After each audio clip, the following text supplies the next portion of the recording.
Good morning students. आज का जो हमारा टॉपिक है वो ब्रेकिंग सिस्टम के ऊपर है। जैसा कि हम लोगों ने प्रीवियस वीडियो में डिस्कस किया था, हाइड्रोलिक ब्रेक्स के बारे में डिस्कस किया था, ड्रम ब्रेक्स के बारे में डिस्कस किया था और डिस्क ब्रेक के बारे में डिस्कस किया था। तो आज हमारा जो नेक्स्ट टॉपिक है वो एयर ब्रेक के ऊपर है। तो air brake basically atmospheric air का इस्तेमाल किया जाता है एयर ब्रेक्स में instead of hydraulic brake fluid. Air brake का इस्तेमाल जो हमारी हैवी व्हीकल्स होती हैं, जैसे हमारे ट्रक्स हो गए, बसेस हो गए, इनमें इस्तेमाल किया जाता है। एयर ब्रेक्स के जो कंपोनेंट्स होते हैं, इस एयर ब्रेक के जो हमारे कंपोनेंट्स होते हैं वो सबसे पहला आता है हमारे पास कंप्रेसर, रिजर्वॉयर, ब्रेक वॉल्व और ब्रेक चेम्बर। ये हमारे मेजर कंपोनेंट्स होते हैं इसमें। तो इसकी एक बार कंस्ट्रक्शन और वर्किंग समझ लेते हैं कि इसकी जैसे मैंने कंस्ट्रक्शन में आपको बताया कि इसके जो मेजर कंपोनेंट होते हैं वो कंप्रेशर होता है, रिजर्वॉयर होता है, ब्रेक वॉल्व होता है, ब्रेक चैम्बर होता है। तो ये 4 मेजर कंपोनेंट होते हैं। साथ साथ में एयर फिल्टर और अनलोडर वॉल्व भी इसमें लगा होता है। तो सबसे पहले डिस्कस करते हैं कि ये जो हमारा कंप्रेसर होता है यह इंजन ड्रिवन कंप्रेशर होता है जो इंजन की पावर से रन होता है। तो जैसे ही हमारा इंजन रन करेगा वैसे वैसे हमारा कंप्रेसर भी क्या करेगा, रन करेगा। कंप्रेसर का काम होता है कि जो हमारी एयर है, एटमॉस्फेरिक एयर है, उसको प्रेशराइज करना, उसका प्रेशर इंक्रीज करना। जैसा कि आप इस डायग्राम में देख पा रहे होंगे, ये जो एटमॉस्फेरिक एयर है ये सबसे पहले एयर फिल्टर में आती है, देन इसके बाद ड्रायर में और देन कंप्रेसर में, जो कि हमारा इंजन ड्रिवन कंप्रेसर है। एटमॉस्फेरिक एयर को पहले एयर फिल्टर में से पास कराने का यह रीज़न होता है कि जो भी एयर की इम्प्योरिटीज़ होती हैं, एयर में जो इम्प्योरिटीज़ होती हैं, डस्ट होती है, डर्ट होती है, उसको रिमूव कर देते हैं। ड्रायर का काम होता है कि एयर से जो मॉइस्चर कंटेंट है उसको रिमूव करना। जब एटमॉस्फेरिक एयर को एयर फिल्टर और ड्रायर्स में भेजा जाता है तो उसके बाद इसको कंप्रेसर में भेजा जाता है कंप्रेस करने के लिए। देन कंप्रेसर क्या करता है, इस एटमॉस्फेरिक एयर का प्रेशर इंक्रीज करता है। देन प्रेशराइज्ड एयर को अनलोडर वॉल्व के थ्रू रिजर्वॉयर में भेज दिया जाता है। ये जो रिजर्वॉयर होता है ये एज ए स्टोरेज की तरफ काम करता है। देन इस रिजर्वॉयर से एक कनेक्शन तो हमारे एसेसरीज के लिए जाता है। अब ये एसेसरीज हो सकती हैं हमारी विंड स्क्रीन वाइपर, हो सकता है हॉर्न, हो सकता है एक्सेट्रा, एसी हो गया। तो इनको चलाने के लिए हम इस एसेसरीज का इस्तेमाल कर सकते हैं। और दूसरा, ब्रेक को एक्चुएट करने के लिए यानी ब्रेक अप्लाई करने के लिए हम इस कंप्रेस्ड एयर का इस्तेमाल कर रहे हैं। नेक्स्ट पार्ट जो है इस रिजर्वॉयर का, ये किसके साथ कनेक्ट है, ब्रेक वॉल्व के साथ कनेक्ट है। ये ब्रेक वॉल्व जो होता है ब्रेक पेडल के साथ कनेक्ट होता है। अब आप लोगों को एक चीज़ ध्यान देने की बात है कि ये जो अनलोडर वॉल्व होता है ये एक तरीके से कट ऑफ वॉल्व है या गवर्नर की तरफ वर्क करता है, जो इन दोनों यानी कंप्रेसर और रिजर्वॉयर में प्रेशर को मेंटेन करने के काम आता है। ध्यान रखिएगा कि यहाँ पे हमारा एक ड्रेन प्लग भी लगा होगा, यहाँ पे हमारा एक ड्रेन प्लग भी लगा होगा। इस ड्रेन प्लग का काम होता है कि जो भी सस्पेंडेड पार्टिकल्स होते हैं, जो भी सस्पेंडेड पार्टिकल्स होते हैं, इस ड्रेन प्लग की हेल्प से आप क्या कर सकते हो, रिमूव कर सकते हो। और साथ साथ में यहाँ पे एक सेफ्टी वॉल्व भी लगा होगा। क्या लगा होगा इसमें, सेफ्टी वॉल्व भी लगा होगा। तो अब इसमें हम देखेंगे कि जैसे जैसे आप क्या करते हैं, ब्रेक पेडल को आप क्या करते हैं, प्रेस करते हैं। तो ब्रेक पेडल के प्रेस करने से जो हमारी स्टोर्ड कंप्रेस्ड एयर थी वह ब्रेक वॉल्व में आती है, जिसकी वजह से यहाँ पे क्या होता है, प्रेशर क्या हो जाता है, डिक्रीज हो जाता है। जिसकी वजह से यहाँ पे प्रेशर डिक्रीज हो जाता है। जब यहाँ पे प्रेशर डिक्रीज होता है तो इसकी जगह लेने के लिए कंप्रेसर के थ्रू, कंप्रेसर और अनलोडर वॉल्व के थ्रू जो हमारी कंप्रेस्ड एयर है इस रिजर्वोयर में आ जाती है। अब जो stored compressed air brake pedal के प्रेस करने से ब्रेक वॉल्व में आया, अब ये ब्रेक वॉल्व में क्या होगा कि जो हमारा कंप्रेस्ड एयर है ब्रेक पेडल के प्रेस करने से इसकी इंटेंसिटी क्या होगी, और बढ़ जाएगी। अब इस ब्रेक वॉल्व के थ्रू इस कंप्रेस्ड एयर को चारों व्हील्स पे लगे हुए ब्रेक चैम्बर्स पे भेजा जाता है, और इस ब्रेक चैम्बर का जो कनेक्शन होता है वो व्हील के साथ रहता है, जिसकी वजह से क्या होता है, हमारे जो ड्रम ब्रेक्स जो हैं वो एक्चुएट होना स्टार्ट होते हैं और हमारा ब्रेक अप्लाई हो जाता है। तो सबसे पहला काम क्या था इसमें कि एटमॉस्फेरिक एयर फिल्टर और ड्रायर से पास होते हुए कंप्रेसर में गई, कंप्रेसर ने इसके प्रेशर को इंक्रीज किया, देन अनलोडर वाल्व के थ्रू रिजर्वॉयर में गया, रिजर्वॉयर में हमारा एक ड्रेन प्लग और एक सेफ्टी वाल्व लगा हुआ था।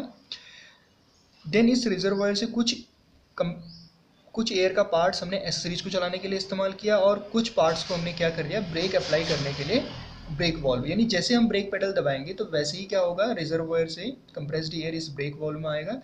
देन इस ब्रेक वाल्व के बाद ये कंप्रेस्ड एयर डिस्ट्रीब्यूट हो जाएगी ऑल ब्रेक चैम्बर्स में। ये ब्रेक चैम्बर्स जो है हमारे ब्रेक व्हील के साथ अटैच होते हैं, जिसकी वजह से क्या होता है, जो हमारे ड्रम ब्रेक्स में व्हील सिलेंडर होते हैं वो एक्चुएट होना स्टार्ट होते हैं और ब्रेक्स हमारे लग जाते हैं। अब इसके बारे में एक बार डिस्कस कर लेते हैं। तो ये तो मैंने इसके कंपोनेंट्स के बारे में बता दिया और कैसे वर्क करता है इसके बारे में आपको बता दिया। तो यहाँ पे देखते हैं, The operation of air brakes is similar to the hydraulic brakes, except that in their case, compressed air is used to apply brakes instead of hydraulic pressure. Air brakes are commonly used on heavy vehicles like trucks, buses, etc. Construction and working. The complete layout circuit is shown in the figure. जैसा कि आप इसमें देख पा रहे हैं, the compressor takes air from the atmosphere through the filter and the compressed air is sent to the reservoir through the unloader valve. The valve gets lifted at a predetermined reservoir pressure about 900 kilopascal. ये pressure का जो level है वो कितना है, 900 kilopascal, and relieves the compressor of load. From the reservoir the air goes to the various accessories and to the brake chambers located at each wheel. The control of brake valve is with the driver, who can control the intensity of braking according to the requirements. When the brakes are applied, the air pressure in the reservoir decreases. When the pressure drops to 700 kilopascal, the governor again cuts in the compressor to raise system pressure. ये इसका complete diagram था। अब इसके components के बारे में देख लेते हैं कि the main components of air brake system are, सबसे पहला है air compressor with an air filter to compress atmospheric air.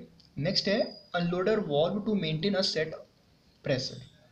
Next है air reservoir to store compressed air to specified pressure.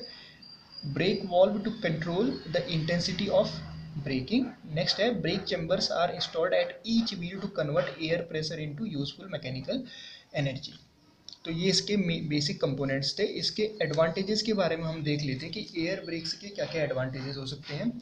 Air brakes are more powerful than mechanical और hydraulic brake, यानी जो हमारे air brakes होते हैं वो hydraulic brakes और mechanical brakes के कंपैरिजन में ज़्यादा पावरफुल होते हैं। देखिए, जैसे जब हम मैकेनिकल ब्रेक्स का इस्तेमाल करते हैं तो उसमें हमें मैकेनिकल लिंकेज का इस्तेमाल किया जाता है।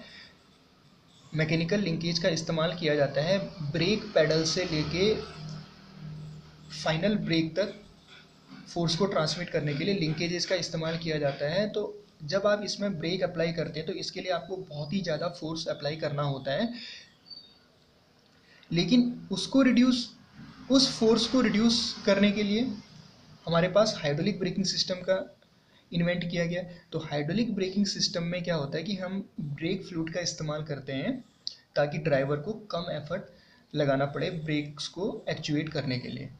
तो जो एयर ब्रेक्स होते हैं ये हमारे मैकेनिकल और हाइड्रोलिक ब्रेक्स से ज़्यादा पावरफुल होते हैं।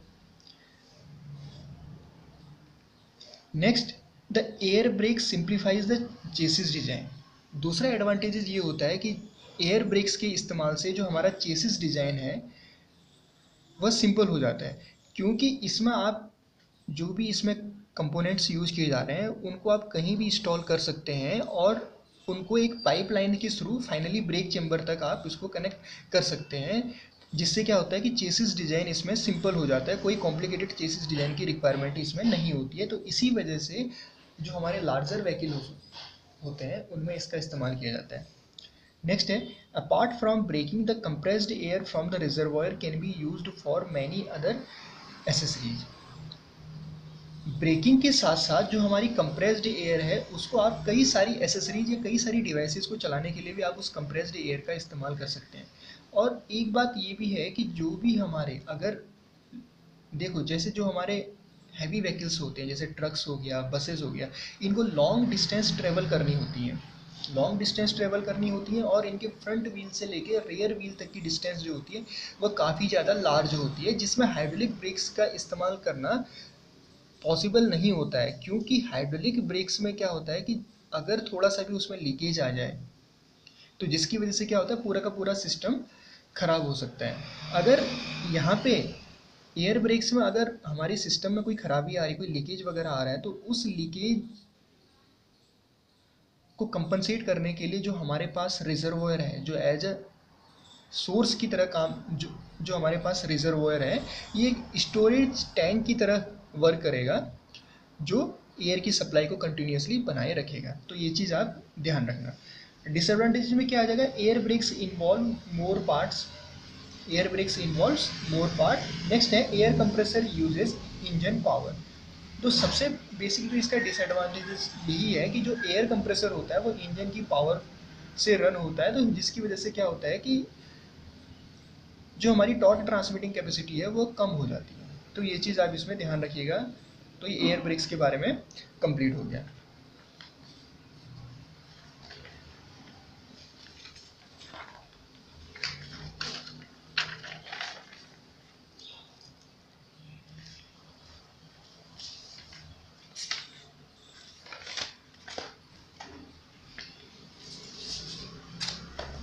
नेक्स्ट देखते हैं स्टूडेंट्स हैंड ब्रेक के बारे में।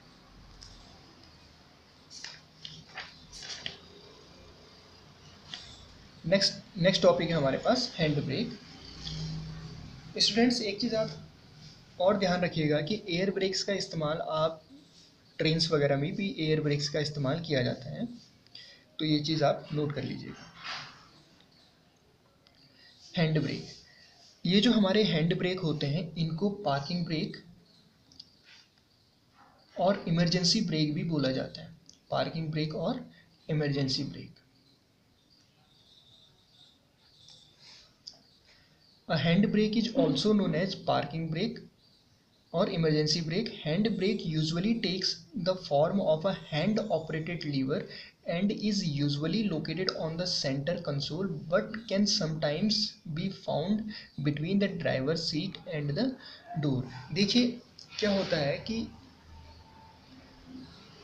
हमेशा ये पॉसिबल नहीं है कि जब आप अपनी गाड़ी को पार कर रहे हैं तो वो एक हॉरिजेंटल प्लेस पे ही आप पार कर रहे होंगे।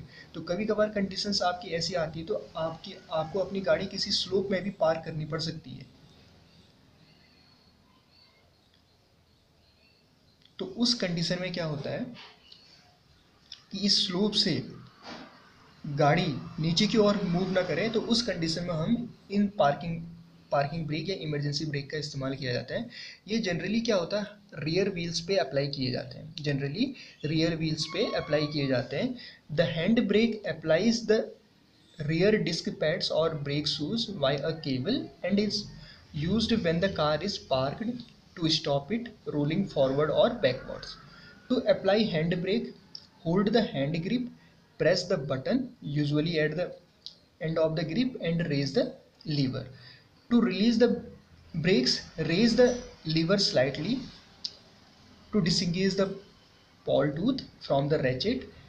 Press the button and the lower the lever. देखिए स्टूडेंट यहाँ पे इसका डायग्राम दिखा रखा है। तो जो हैंड ब्रेक है ये हमारे पार्किंग ब्रेक और इमरजेंसी ब्रेक किए जाते हैं जब आप अपनी गाड़ी को पार करते हैं, तो उस कंडीशन में आप हैंड ब्रेक का इस्तेमाल किया जाता है। तो इसमें जो हमारे बेसिक कंपोनेंट्स होते हैं, जो हमारे हैंड ब्रेक हैं ये रियर व्हील्स पे अप्लाई किए जाते हैं।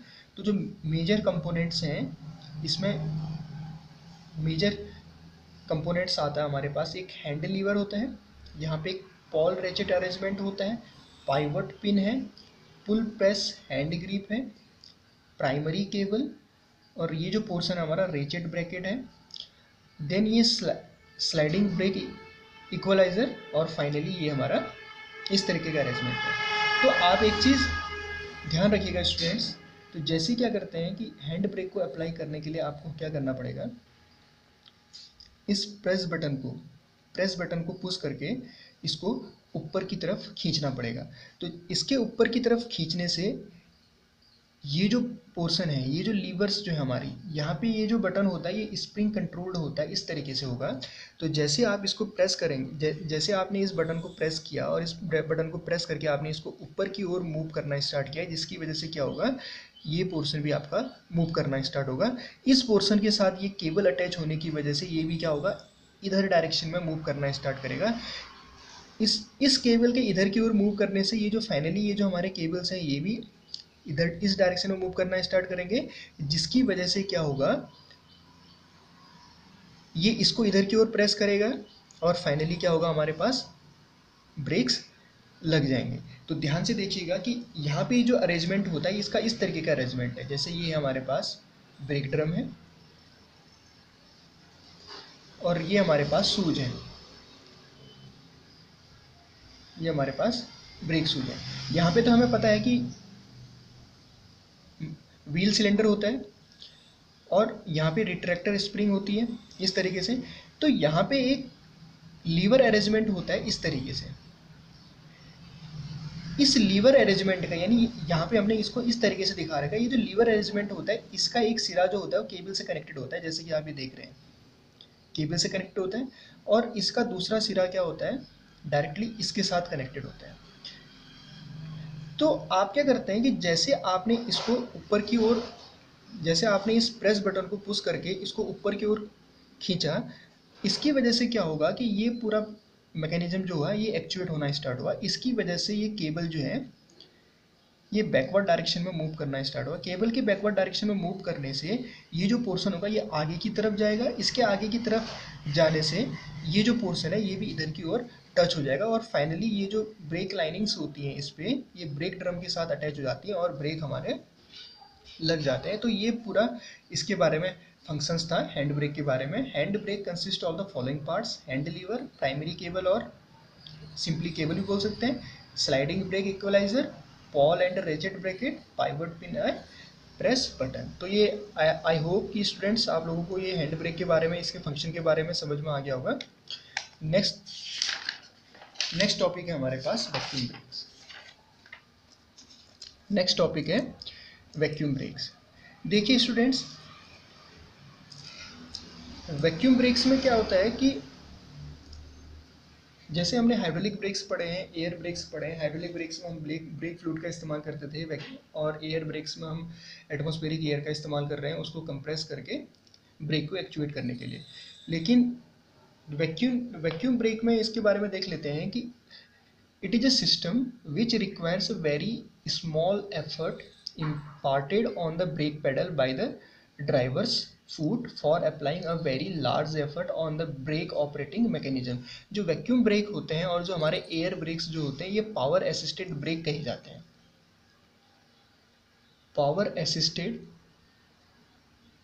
असिस्टेड ब्रेक और पावर ब्रेक कहे जाते हैं।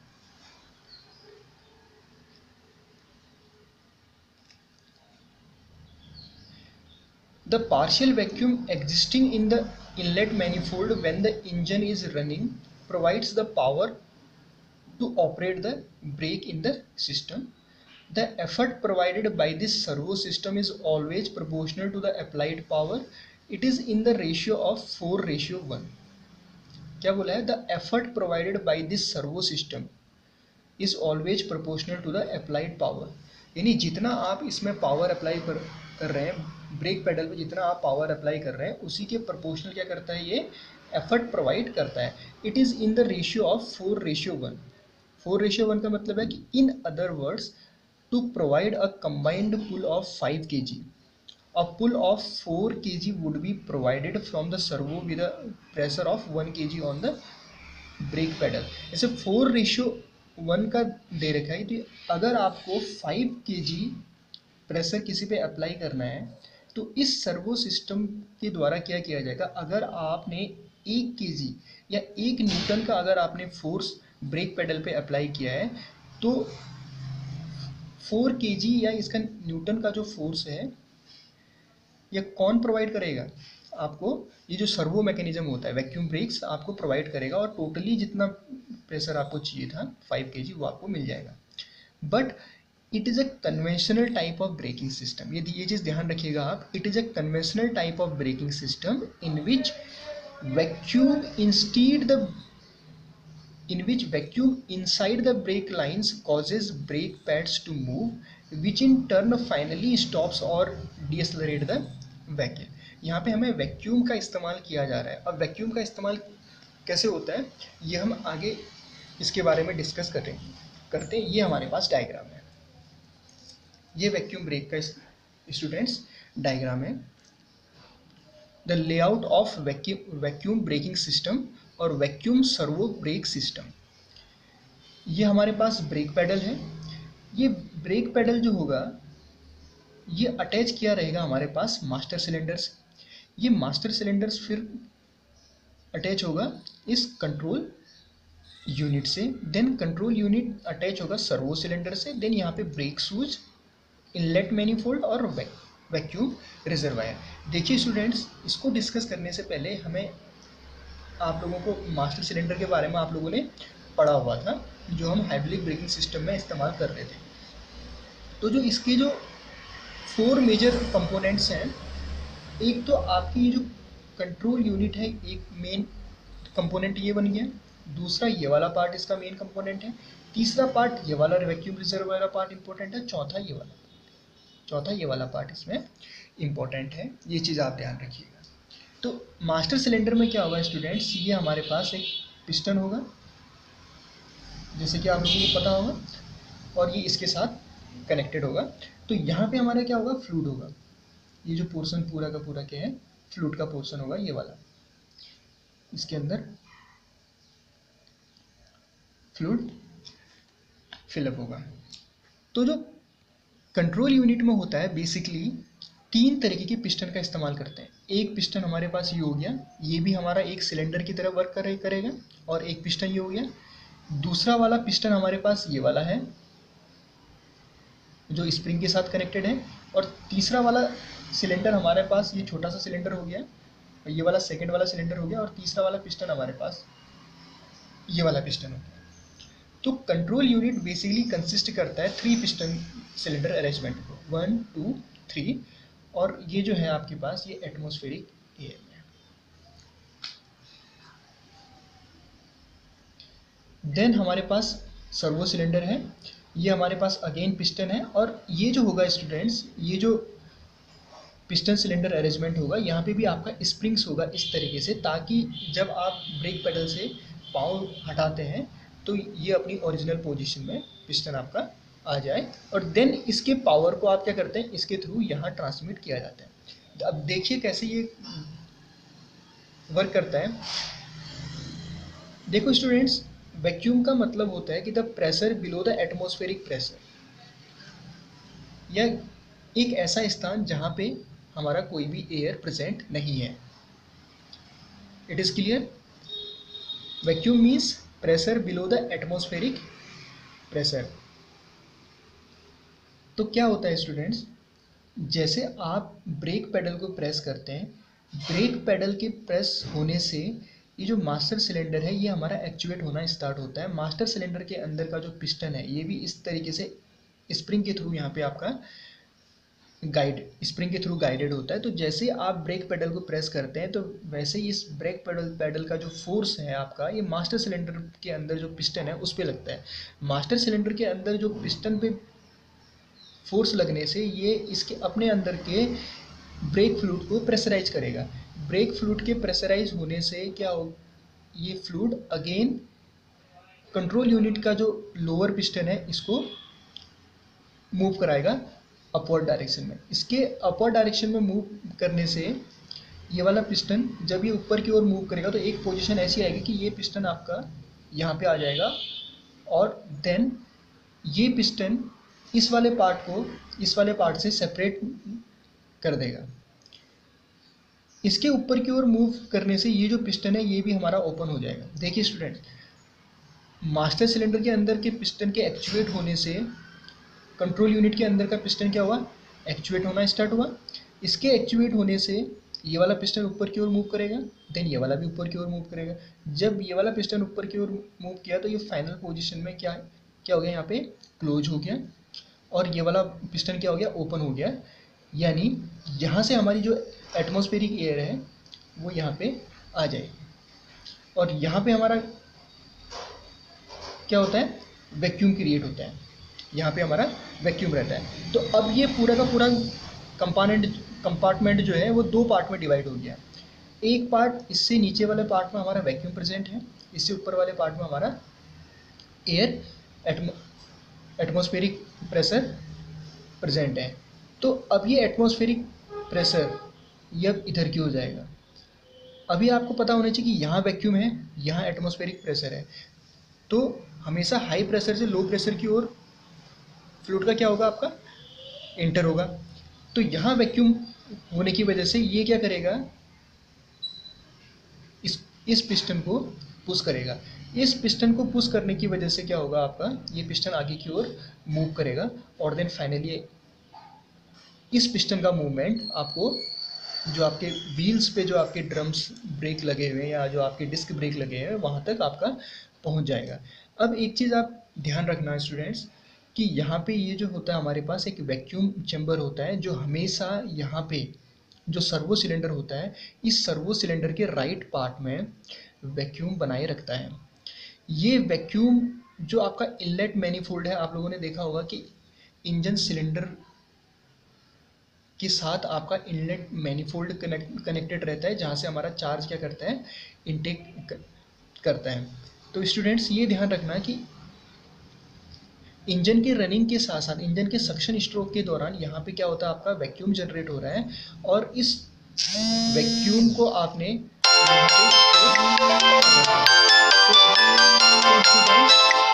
ये आप ध्यान रखना कि ये इसका पूरा वैक्यूम ब्रेकिंग सिस्टम का पूरा वर्किंग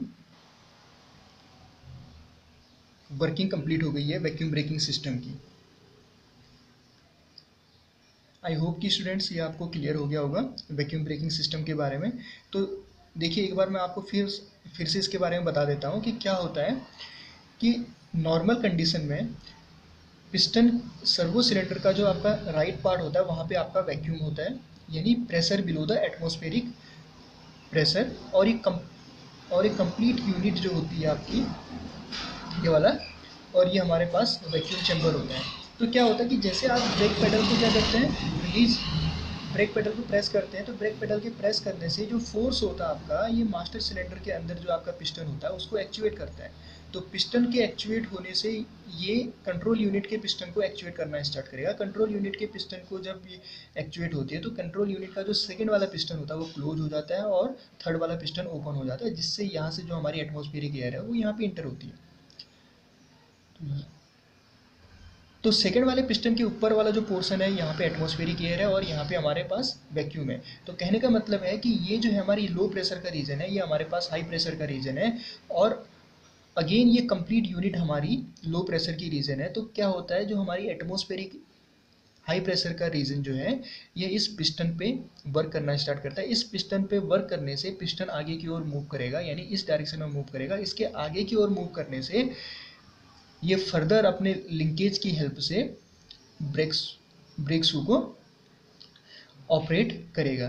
तो जैसे जैसे आप क्या करते हैं, ब्रेक पेडल से अपना पाँव हटाते जाते हैं, तो वैसे वैसे क्या होता है कि ये जो प्रेशर होता है ये डिक्रीज होना स्टार्ट होता है। प्रेशर के डिक्रीज होने से ये फाइनली ये जो स्प्रिंग्स हैं, इस स्प्रिंग की हेल्प से ये अपनी ओरिजिनल पोजीशन में आने की कोशिश करते हैं और यहाँ पे हमारा वैक्यूम जनरेट हो जाता है। तो ये कंप्लीट वैक्यूम ब्रेकिंग सिस्टम का वर्किंग प्रिंसिपल था, और कौन कौन से कंपोनेंट इसमें इस्तेमाल होते हैं तो इसके बारे में हमने देखा था। स्टूडेंट्स आप लोग इसमें एक चीज़ ध्यान रखिएगा, जो इम्पोर्टेंट टॉपिक आप नोट कर लेना, एयर ब्रेकिंग सिस्टम क्या होता है और एयर ब्रेकिंग सिस्टम की वर्किंग प्रिंसिपल क्या है, इसके बारे में आप देख लेना। वैक्यूम ब्रेक्स क्या है और वैक्यूम ब्रेक्स कैसे वर्क करते हैं, इसके बारे में आप पढ़ लेना। हाइड्रोलिक ब्रेकिंग सिस्टम क्या होता है, हाइड्रोलिक ब्रेक्स क्या है, इसके बारे में पढ़ लेना। और डिस्क एंड ड्रम ब्रेक्स के बारे में पढ़ लेना। ये सभी टॉपिक इंपॉर्टेंट है ब्रेकिंग सिस्टम वाले चैप्टर से। Thank you students.